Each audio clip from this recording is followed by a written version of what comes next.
Welcome everyone. Today's video is not a trend. It's not a productivity hack. And it's definitely not for people who just want a quick dopamine rush. This is for people who are done surviving, done repeating the same habits, done pretending like they're okay. This video is for the version of you that's been screaming inside. I know I was meant for more than this. And for the next 21 days, we're going to rebuild you. One challenge at a time. One truth at a time.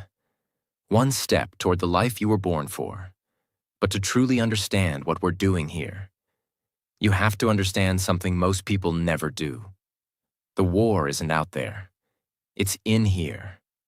In your subconscious mind.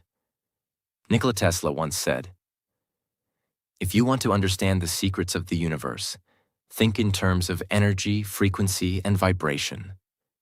But what he didn't say is this: you are a frequency machine, and the settings were programmed by your past, by your trauma, by your parents, by your fears, by every time someone told you, "Don't try too hard, you're not good enough, you'll never make it."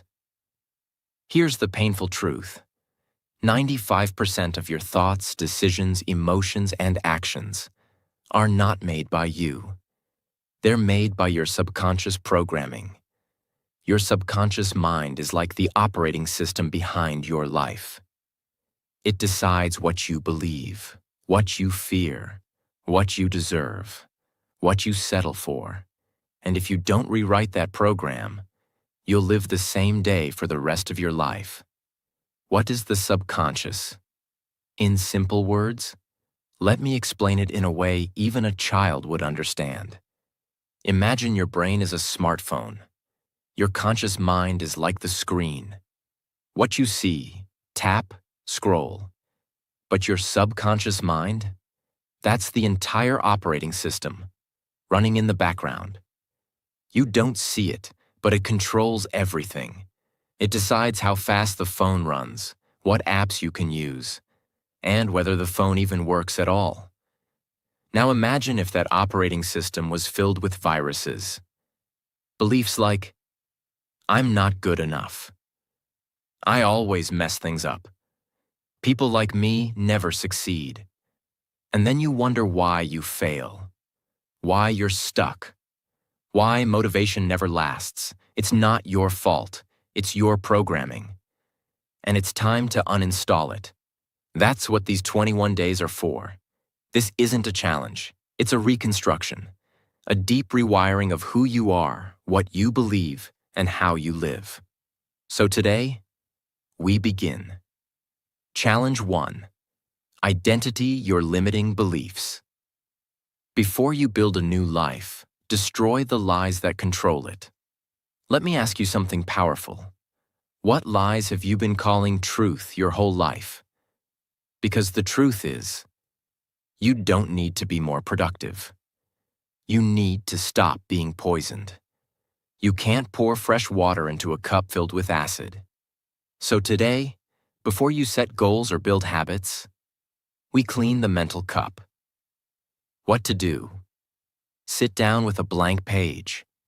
Write 3 limiting beliefs that come up when you think about your future. Some examples. I'm too old to change. I'll never be consistent. I always ruin everything.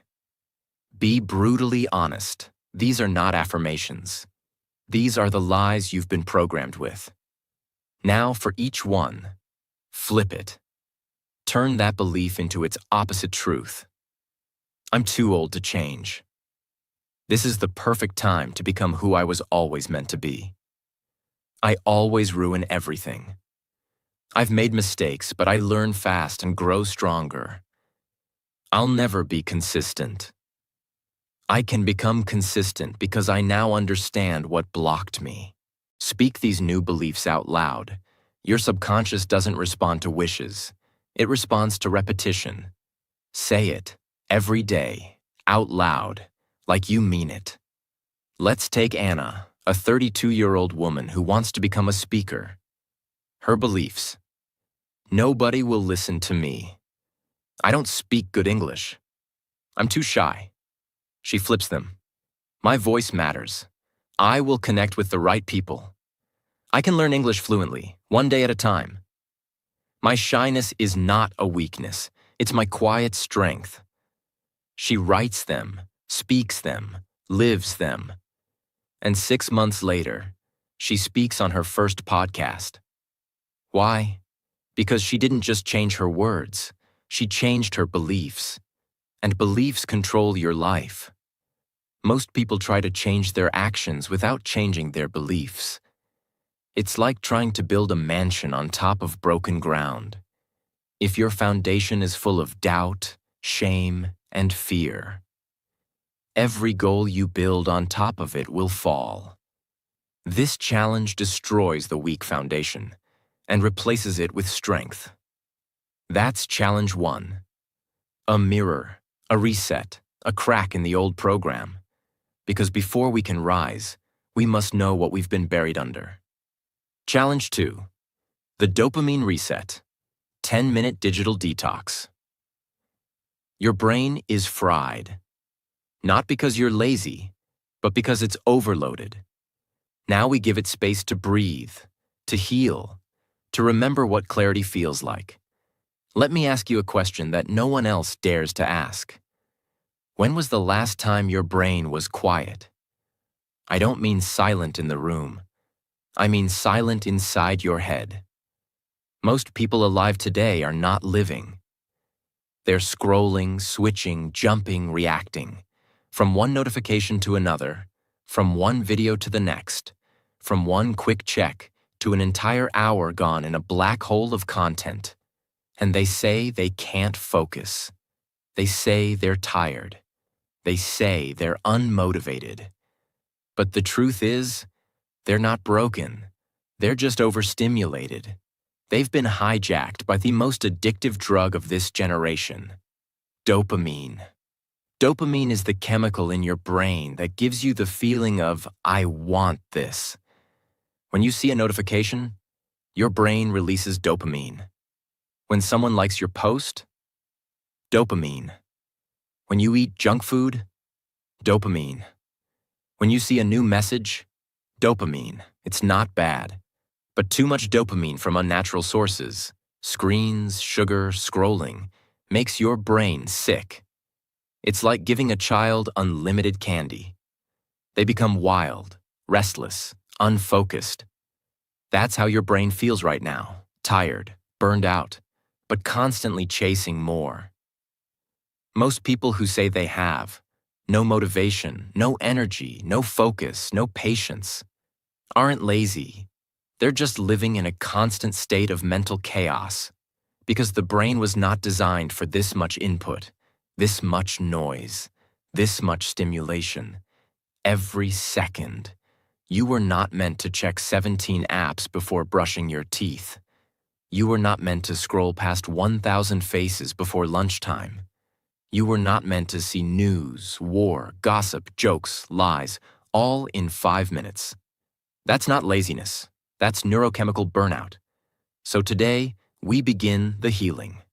Challenge 2. 10-minute digital detox greater than 10 minutes. No phone, no screen, no scroll, just silence. Not for punishment, but for recovery. How to do it. Find a place with no distractions. No TV, no laptop, no phone. Set a timer for 10 minutes. Put your phone in another room. Turn it off if needed. Sit or walk in silence. That's it. Don't try to meditate. Don't do anything. Just notice what happens inside you.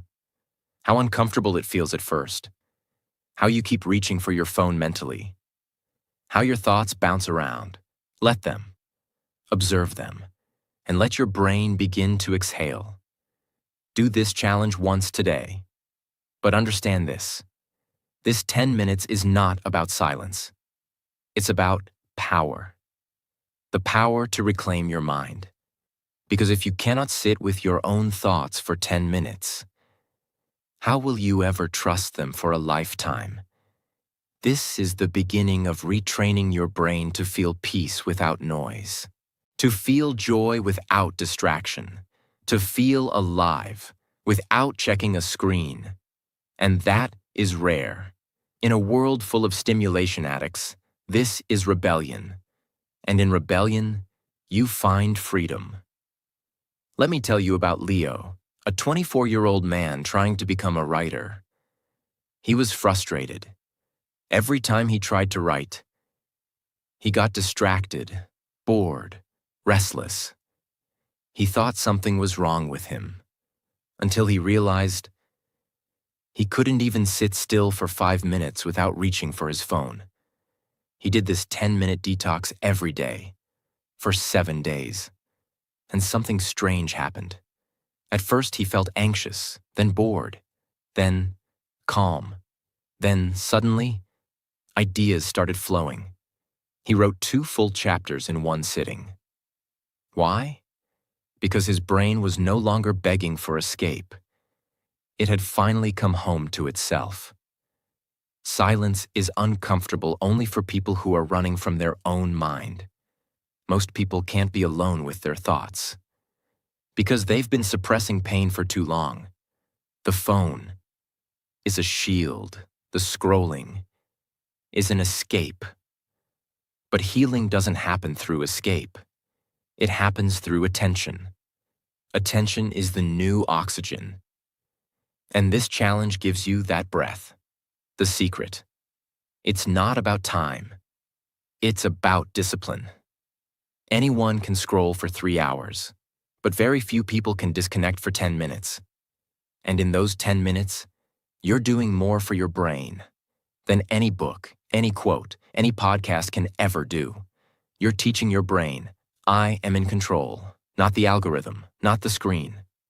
Me. After your 10 minutes are over, write down, what did you feel? What thoughts came up? What were you afraid to feel? This turns the challenge into therapy, into clarity, into transformation. You're not lazy. You're not broken. You're not unmotivated. You're just overstimulated. And this challenge is your antidote. Silence is not the enemy. It's the door. And when you walk through it, you'll meet the version of you that's been buried beneath the noise. That's challenge 2. Silent, powerful, revolutionary. And if someone truly completes this, not just watches it, they will feel different within 24 hours. Challenge 3. Practice 5 minutes of mindfulness. You've been stuck in the past and anxious about the future. Come back to now. 5 minutes. No judgment, just presence. This is not about peace. This is about power. Let's be honest. Most people don't live in the present moment. They live in 2 places, and both are prisons. 1. The past. Regret. Shame. I should have. I could have. Why did I? 2. The future. Fear. Anxiety. What if I fail? What if they leave me? What if I never change? But nowhere in that story do they live in the one place that matters. Here. Now this breath, this second, this moment, the moment you're reading these words, you're alive. But are you actually here? Or are you lost in some thought about yesterday or 10 minutes from now? This is the core problem of the human mind. We're always somewhere else. And if you live in your head, you will die in your life.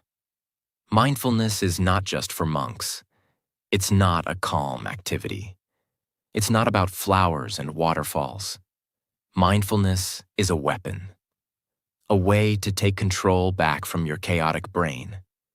When you learn how to sit in the present moment, you stop being a puppet to your fears.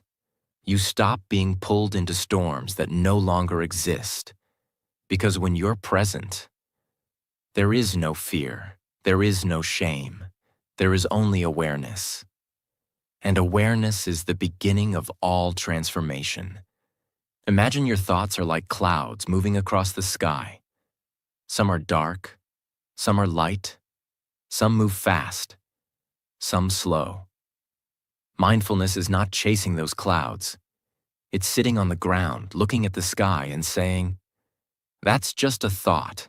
I don't have to follow it. That's just a memory. I don't have to relive it. That's just anxiety. I don't have to believe it." Mindfulness is learning to watch the storm without becoming it. And once you learn that skill, you become unshakable. Don't do it to feel better. Do it to wake up. How to do it? Set a timer for 5 minutes. That's it, just 5. Sit comfortably. No need to cross legs or look fancy. Just sit. Close your eyes. Take a slow, deep breath. Focus only on your breath. Feel the air enter your nose.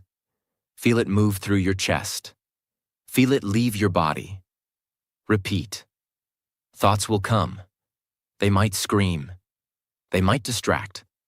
That's okay. That's normal. Here's the key. Don't fight the thought. Don't judge yourself. Just say, "That's a thought," and return to your breath. Keep coming back. That's the practice. That's the power. Let me tell you about Elena, a 40-year-old single mother of 2. Every night, she would lie in bed with her heart racing. Worries about bills, her kids, her job, her body, her future. She started doing this 5-minute practice.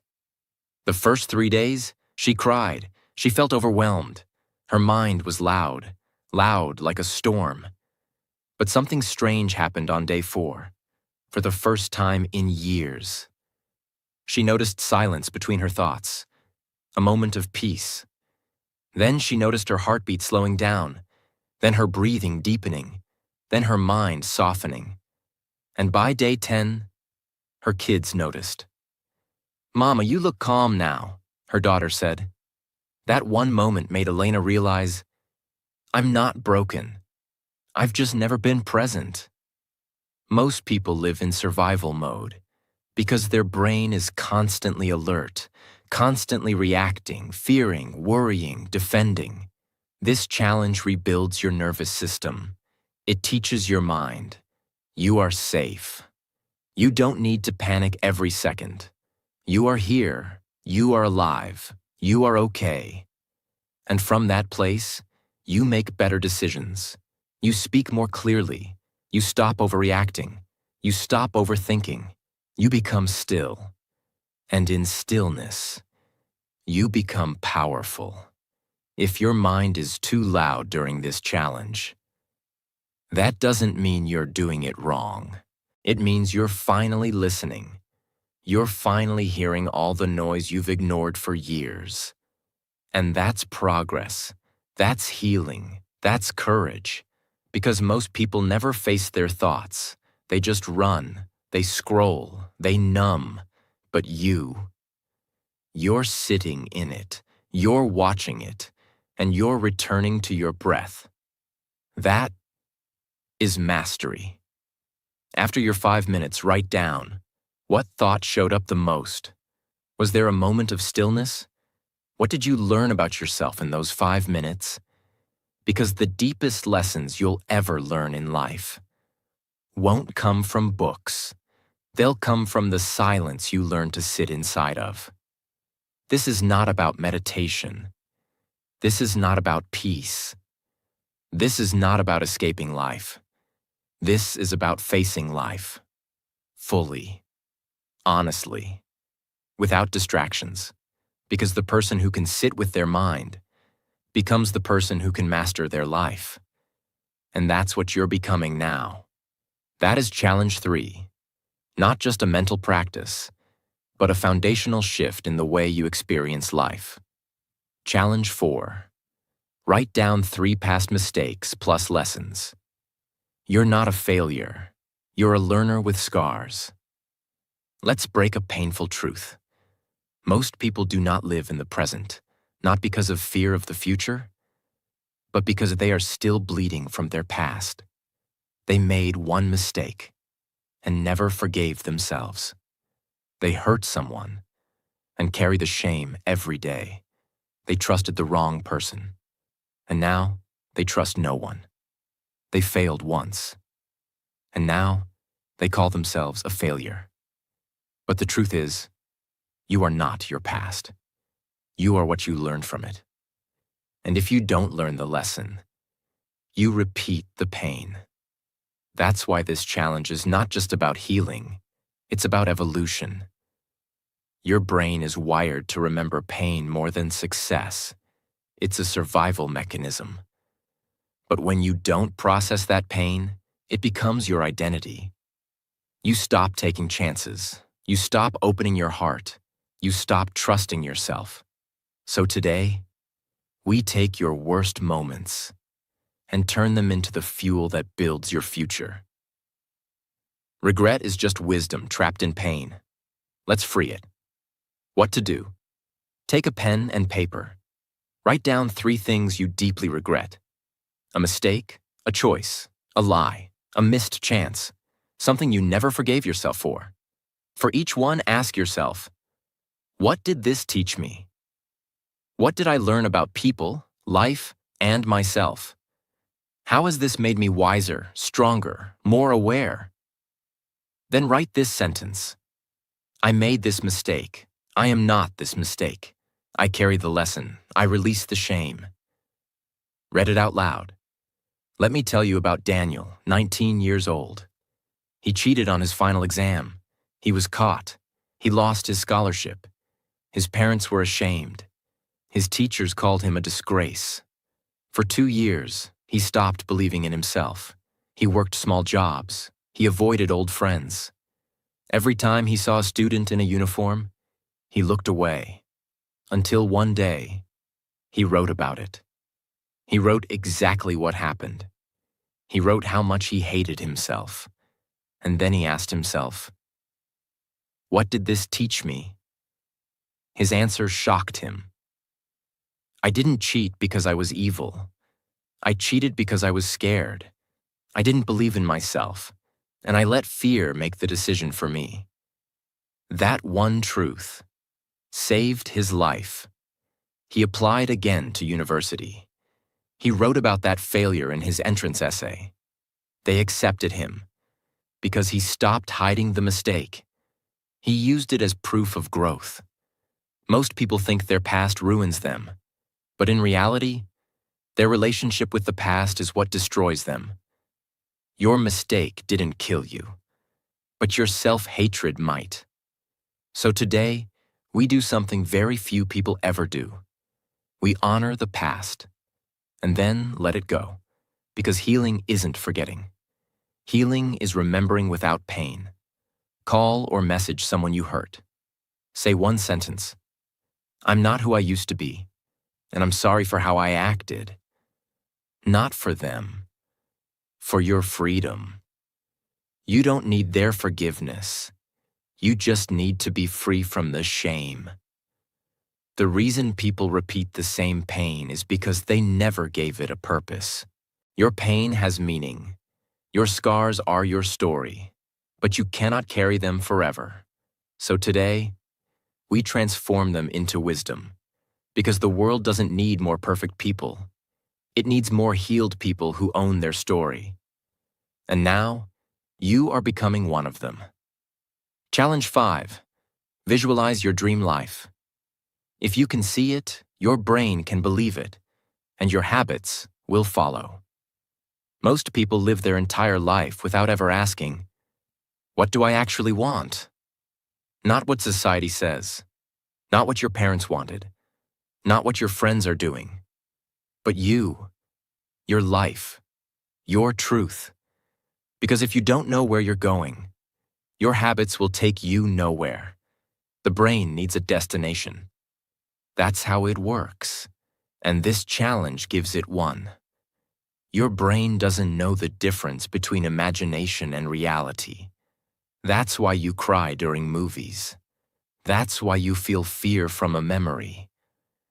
So when you visualize your dream life clearly, emotionally, deeply, your brain starts building belief systems around it. You stop saying, it's impossible. I can't do it. That's not for people like me. And you start saying, wait, This feels real. This feels possible. This feels like home. Because the mind can't move toward a blurry goal. It needs clarity.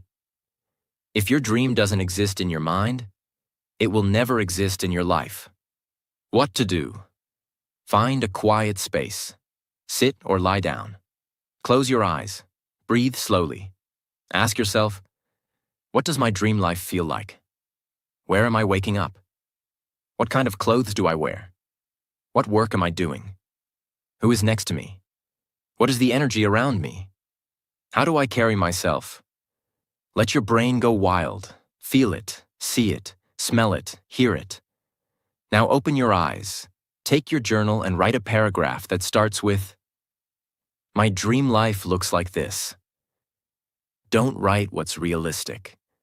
Write what sets your soul on fire. Close your eyes for a moment and imagine this. You wake up not to an alarm clock, but to the sound of soft waves outside your window. Your home is built on a quiet hill near the ocean. The sunlight enters through giant glass windows, gently touching the white curtains. You stretch your arms and smile, not because it's a weekend, but because every day of your life now feels like one. You walk barefoot on the wooden floor of your dream house, warm, peaceful, calm. The air smells like coffee and ocean breeze. Your kitchen? It's modern, spotless, filled with your favorite foods, colors, and a small coffee bar you always wanted. There's an open bookshelf in the living room, filled with books that once changed your life. Now they sit like trophies. Every room in the house tells a story. The art on the walls isn't expensive. It's meaningful. It reminds you how far you've come. Your work desk overlooks the sea. You no longer work to survive. You work to create, to inspire, to enjoy. You walk into the backyard. There's a small garden you planted, a tree with a bench under it. A journal waits on that bench. You sit, you write, you feel alive. You no longer chase peace. You live inside it. This isn't just a house. This is your dream life. Use this kind of vision, detailed, emotional, real, to guide your daily actions. Don't just say, "I want a better life." See it, feel it, hear it, smell it, taste it. Write down your dream life in full detail. Your home, your mornings, your food, your work, your health, your energy, your relationships, your peace. Keep this vision in your journal, on your wall, or inside your heart, and let it pull you forward every single day. Because when you can visualize it clearly, you start living it powerfully. Record a voice note describing your dream life. Play it every morning, every night. Remind your brain who you are becoming. Speak the future until the future responds. Most people don't live their dream life because they've never actually defined it. They're chasing status, money, fame, comfort. But none of those are clear. This challenge brings you clarity, and clarity kills confusion. And when confusion dies, action begins. If you don't build your dream life in your mind, you'll spend your whole life trapped in someone else's. So today, you don't dream small. You don't hold back. You don't ask what's realistic. You close your eyes, and you let your future self speak, because they're already waiting for you. And now, you're finally walking toward them. Challenge 6. Write a promise to your future self. This is not a task. This is a contract with your next chapter. Let me ask you something dangerous. What do you owe to your future self? Not to your family, not to your followers, not to society, but to you. The version of you 6 months from now, a year from now, the one who is still waiting for you to stop making excuses. You see, we make promises to everyone else. I'll be there. I'll call you. I'll do my best. But the one person we break promises to the most is ourselves. And that's why your self-worth is low. Because your subconscious remembers every time you said, "Tomorrow I'll start. This is the last time. Next month, I'll be better." And you didn't. You didn't lie to the world. You lied to yourself. That's why this challenge isn't about writing a goal. It's about rebuilding trust with the most important person in your life. You. The subconscious mind doesn't care about motivation. It only responds to evidence. Every time you break your word to yourself, you give your brain proof that you are not serious, not consistent, not worthy of trust. And that belief destroys your ability to take action. But when you make a promise and honor it, something magical happens. Your subconscious begins to believe, maybe we can change, maybe we are becoming something new. And from belief comes momentum.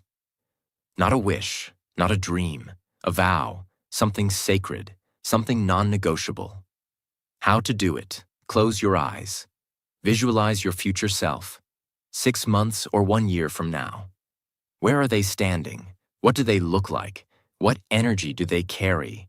What have they survived? Ask this version of yourself. What do you need from me today? What habits, decisions, and courage do I owe you? Now write this sentence. From this day forward, I promise myself. Speak it out loud, slowly, emotionally, not like a quote, like a declaration, like a spiritual contract. Write this promise somewhere visible, on your wall, on your mirror, in your phone. Read it every single day until your soul believes it. Let me tell you about Andre, a 36-year-old man who used to weigh 130 kilograms. He was bullied his entire childhood. Every year he promised himself, "Next year I'll lose weight." But he never did, because it was always a goal, never a vow. One night, after binge eating alone, crying in his room, he stood in front of the mirror and whispered, "From this day forward, I promise myself, I will never abandon my health again." He didn't say, "I'll lose 30 kilograms." He didn't say, "I'll go to the gym." He made a vow to stop abandoning himself. That promise changed his life, not because of the weight, but because for the first time, he felt like a man he could trust. This challenge makes your transformation personal. It's no longer about likes, goals, or results. It's about integrity, the silent power of being someone who does what they say, even when no one is watching, even when it's hard, even when you're tired. Because one day, your future self will look back and say, "Thank you for not giving up on me when it was easier to stay broken." Don't write a big list. Don't try to be perfect. Just write one promise that feels so true, so sacred, so powerful, that breaking it would feel like betraying your soul. That is how you change your identity. One vow at a time. One commitment at a time. One decision that echoes into your future. And from this day forward, you are no longer a maybe. You are a promise in motion. Challenge 7. Clean one physical space around you. Your outer world reflects your inner world. Let's take back control, one corner at a time. This is not a cleaning task. This is not about organizing your life like a productivity guru. This is about one thing: control. When life feels heavy, when your mind feels scattered, when nothing seems to make sense, the one thing you can take back is your environment. You can't fix your past today. You can't fix the economy. You can't fix other people. But you can clean the drawer beside your bed. You can fold the clothes on your chair. You can make your bed like you're preparing for war. And that simple act tells your brain, I am not helpless. I am not stuck. I am in charge of my world, even if it's just this one shelf. Your brain is constantly taking signals from your environment. Cluttered room equals overwhelmed mind. Dirty kitchen equals delayed decisions. Messy closet equals mental fog. But when you clean even one small corner, you activate a part of your brain that says, I am no longer surviving. I am building. I am restoring. I am coming back to life. Not for beauty, for power. How to do it. Pick one small area that feels messy, heavy, chaotic. Examples: your desk, one drawer, your bed, a corner of your room, one shelf in your kitchen. Set a timer for 20 minutes. No phone, no distractions. Clean it like you're preparing for a new identity. Not like you're organizing, like you're creating a space for a warrior, a creator, a healer to exist. When you finish, stand back. Look at it. Take a deep breath and whisper, this is the beginning of order. This is the space for the next version of me. Last year I was depressed. Not the kind of depression people post about. The silent kind. The invisible kind. I couldn't focus. I stopped believing in myself. My room was a disaster. Clothes everywhere. Books stacked like bricks. Bottles, wrappers, dust. It looked like I had given up. And maybe I had. One night I looked around. I asked myself, if someone walked into this room right now, what would they learn about me? The answer broke my heart. They would see pain, chaos, and no hope. So I stood up. It was 2:14 a.m. No music, no phone, just me and the mess I had created. I started with the floor, then the table, then the shelves. I didn't know it then, but I wasn't just cleaning my room. I was cleaning my sadness, my pain, my stuck energy. As the sun came up, my room looked different. But more importantly, I looked different. I felt powerful again. I had proof. I can change something. I can take control.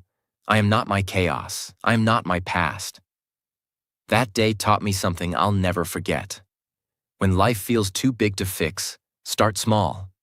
Start with your desk, your bed, your bag, anything. Because when you clean one physical space, you send your brain a message. We are not done. We are not broken. We are just beginning again. This is not about tidiness. This is about identity. It's about rewriting the story of your environment so your environment can support your growth. Because your surroundings are not just background, they are signals. And today, we make sure those signals say, a powerful person lives here. A person with direction. A person who respects their space. Because they respect their future.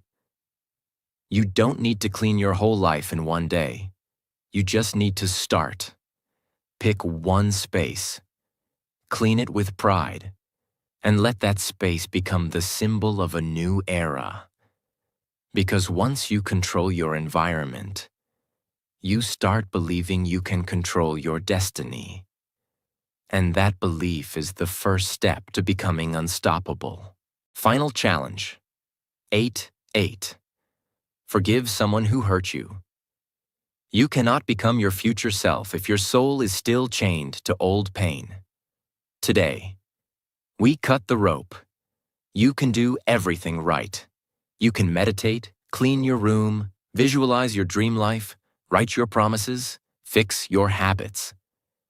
But if deep inside you are still holding on to anger, bitterness, pain, or resentment, you're still a prisoner, not of others, but of your own heart.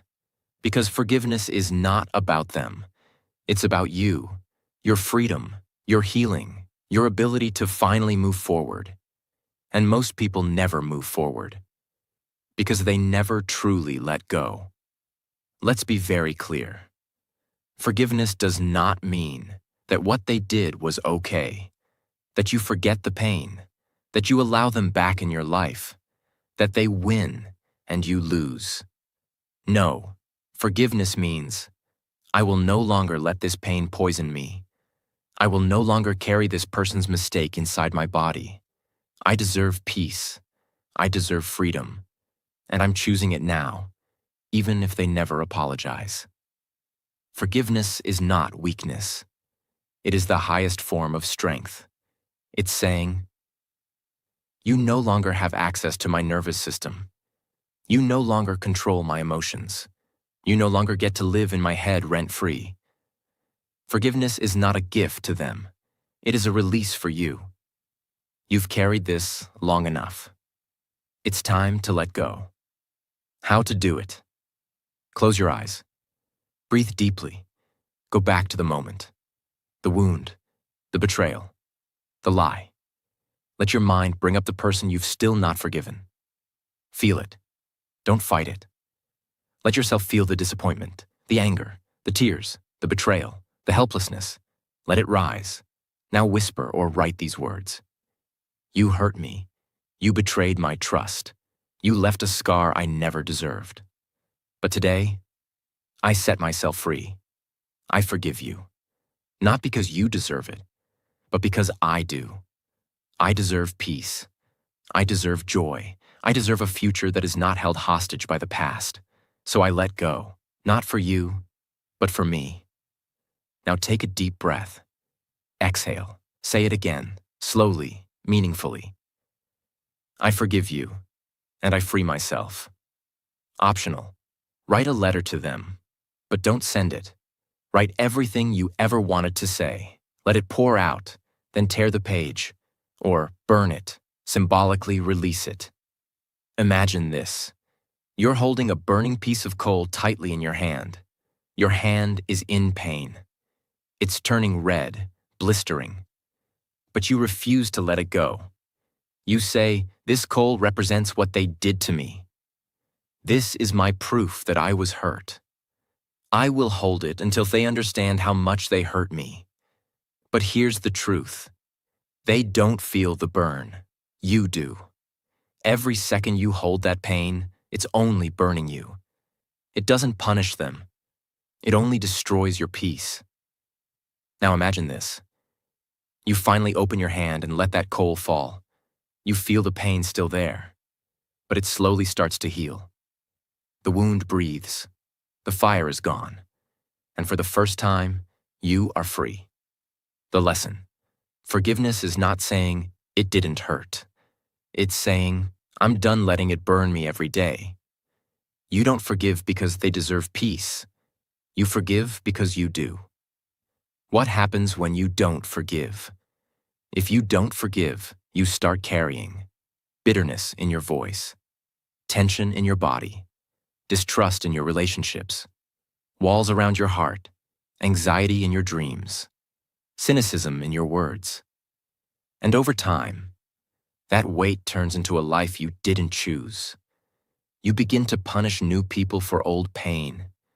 You reject love because it reminds you of the past. You stay stuck because the pain keeps you safe. But you weren't born to be safe. You were born to be whole. And wholeness requires release. You've done so much in this challenge. You've reflected. You've rewired your habits. You've cleaned your space. You've visualized your future. You've written sacred promises.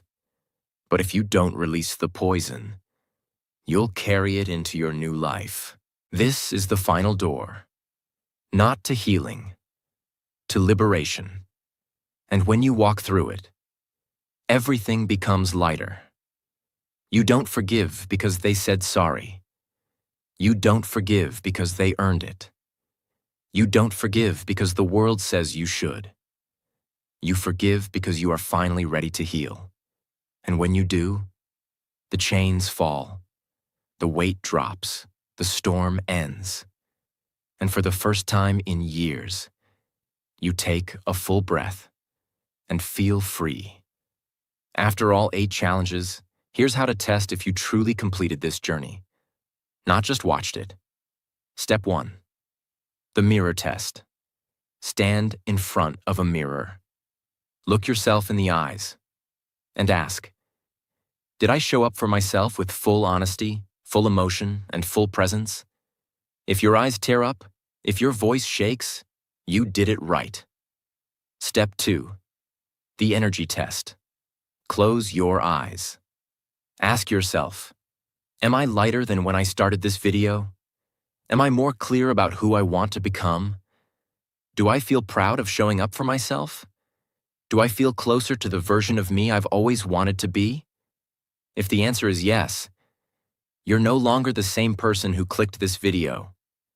You've been reborn. Step 3. The real life test. In the next 24 hours, do you treat people with more softness? Do you breathe more slowly? Do you walk with intention?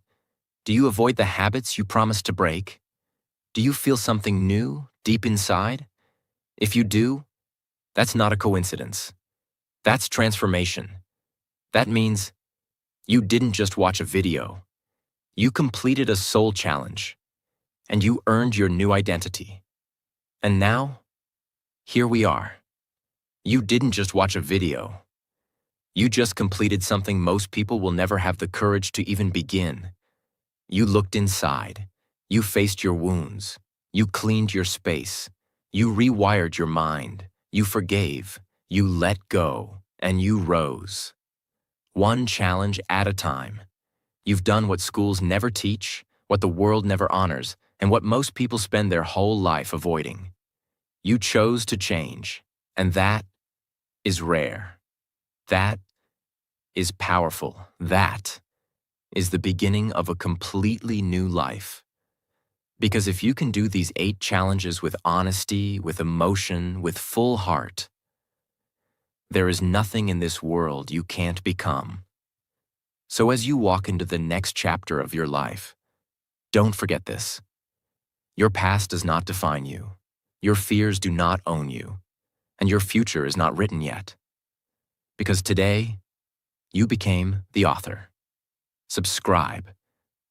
Because this channel is not about noise. It's about truth. It's about healing. It's about transformation. And you are now part of something bigger than a video. You are part of a movement, a place where broken people become powerful again. So, hit that subscribe button. Because this is just the beginning. Thank you for being here. Thank you for being brave. And from the bottom of my heart, God bless you on your journey.